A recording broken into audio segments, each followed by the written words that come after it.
পারছে না, ভালোই লাগছে না।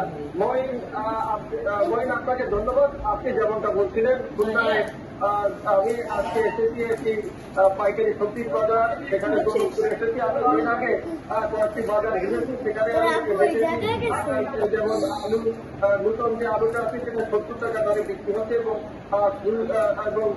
যে ফুলকপি 30 টাকা, পাতাকপি 30 টাকা এবং কাঁচা চাল সেখানে বিক্রি হচ্ছে 80 টাকা থেকে 100 টাকা। আমি পাইকারি বাজারে এসে দেখলাম যে দামের বিরাট একটা পার্থক্য। আমি এখন যাচ্ছে যুক্ত হচ্ছে আমাদের সাথে কথা বলছেন পাইকারি বাজারের একজন বিক্রেতা। আপনি বলবেন যে আপনাদের এই বাজারে যে সবজি আছে সেটা কেমন দামে ওটা বিক্রি হচ্ছে?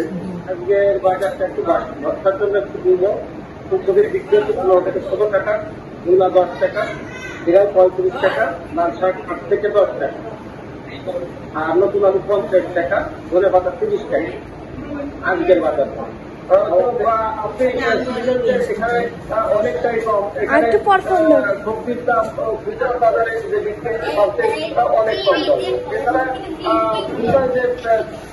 যে ভোজ্য তেল রয়েছে, সয়াবিন তেল, সে সয়াবিনটার বোতলজাত এখনো পর্যাপ্ততা নেই।